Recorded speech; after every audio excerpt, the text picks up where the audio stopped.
Good day, everyone. I have this beautiful boy, Charlie, here, who's looking for a home. The original owners of Charlie were experiencing aggression problems towards people, dogs, severe separation anxiety, and they didn't feel like they were the right fit for him. And so then they found a family that they thought was a great fit for him, and so they adopted him out. Shortly after that, the new family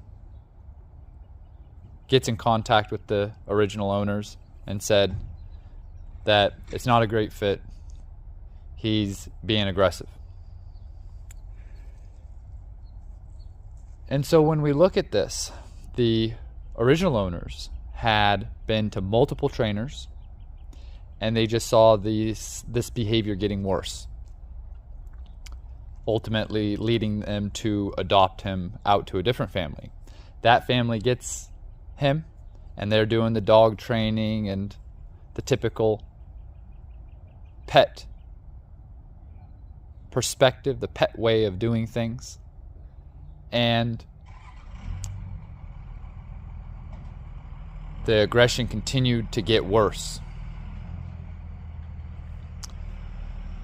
So the original owners went and got him, and they were trying to figure out what to do because they don't want this beautiful boy to be killed, and neither do I. This boy does not need to be killed. He needs to be understood. And he needs to be understood from nature's perspective, a dog's perspective, Charlie's perspective. And so we're looking for someone that's willing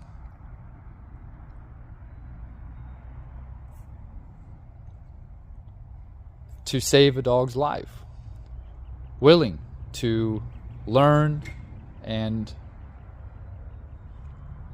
live in the way that I'm talking about. Because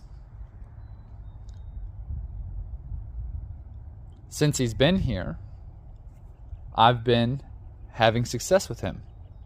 I saw and see his territorial side. Most dogs are territorial to some degree, some more than others, but I saw it. I had a conversation with him about that's not acceptable. I don't like it. This is my job to handle territorial situations. It's my job to protect. Just like our kids, we like to think and look at our dogs like they're our kids. Well, our kids' jobs are not to protect us. That's our job as a parent, as a leader.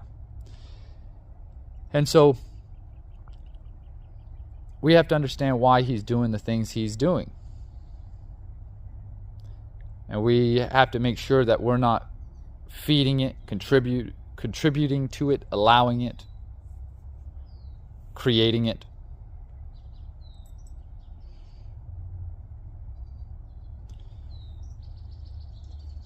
And so we're looking for someone that wants a deep connection with a dog,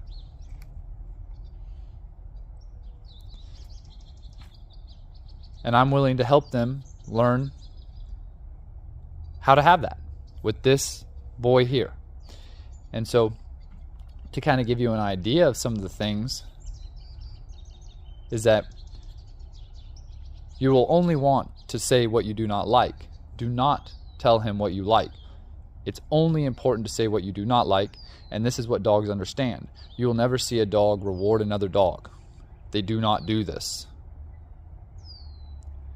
And so often when we're doing that rewarding, we're positively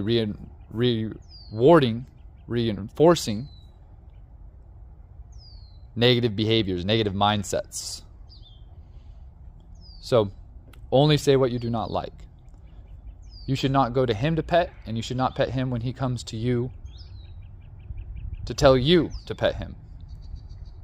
We don't want to go to him to pet because this is confusing, it's conflicting. You're doing something assertive but in a soft way. Think about the puppy that goes over to the adult dog and they're licking him and doing all that stuff, and the adult dog disciplines them. And some dogs will do this to people that go to pet. They'll bite them, discipline them. So we don't want to be approaching him to pet, and we don't want to pet him when he comes to us to tell us what to do, because then we are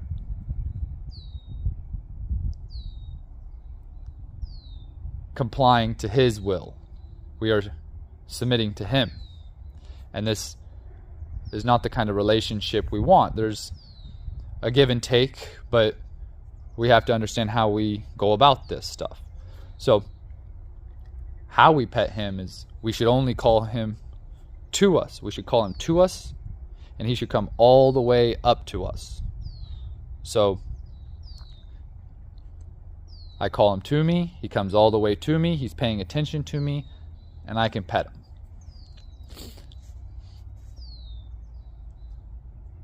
I do not want to be doing anything that taps into the assertive, dominant, and aggressive side of the dog.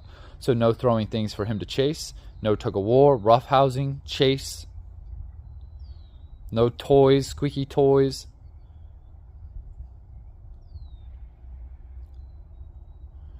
We don't want to feed that when we're looking at having a social companion dog as a pet. We don't want that kind of mindset, that kind of behavior.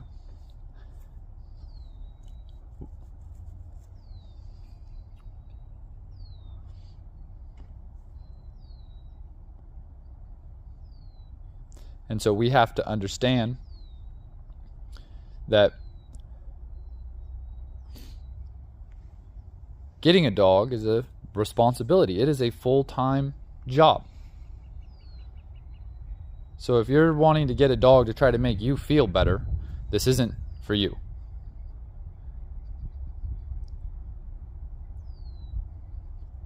If you want to grow and improve your life and help save a dog's life and help open up his life and improve his life, and you're serious about that, knowing that dog training, you cannot do that. We already know it does not work. It does not address what's actually going on. You can't do those things. You can't think that you can just love on him any way you want, just like you can't love on a person any way you want.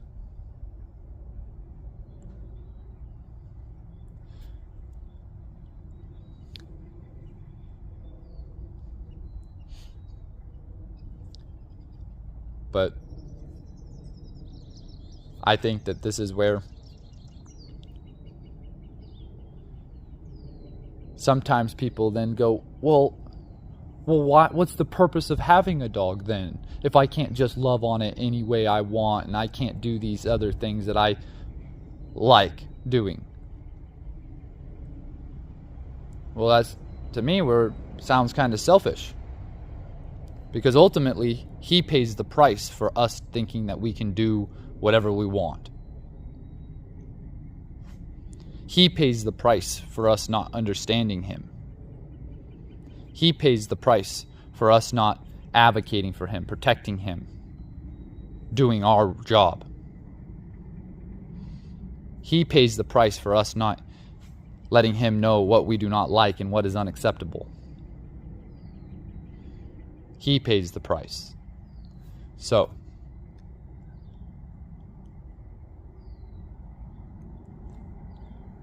I talk like this because we can't just see a beautiful dog, a beautiful boy like this, and just think that love is going to be the answer here. If you're thinking it's like, give him everything that he likes from our perspective. I'm going to love on him. I'm going to show him so much love. I'm going to give him so many pets, and I'm going to give him all the best treats, and I'm going to exercise him, and I'm going to train him. And He's going to have the best dog bed. You're going to miss it.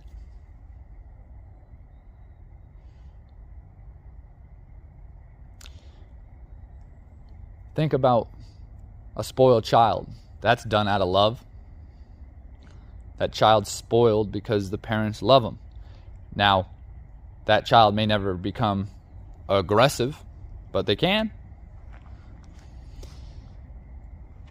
And so, the love I'm talking about is understanding. Not this selfish love of everything that we want. Sometimes we have to say, hey, that's not good for them. They don't like that. That's not beneficial. I got to control myself.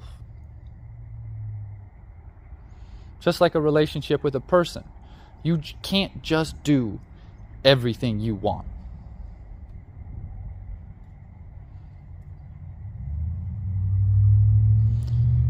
So, we know that love is not going to be the answer if we're thinking about it in the way that most people look at it. Because, believe me, the last adopter, the original owners, they love this dog. Absolutely love this dog. That's why he's here.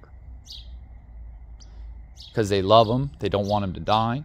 But the love without the understanding, the knowledge, you can run into problems. So we have to understand that love is giving him what he needs.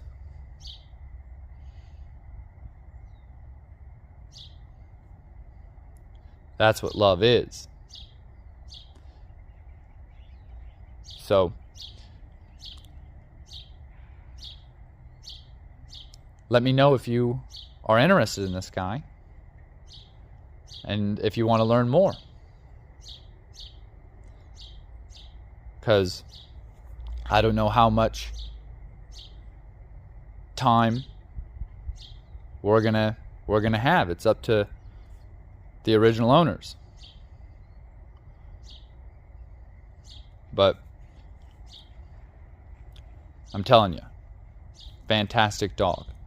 Here he is with other dogs. Been introducing him to people. So I'm living it.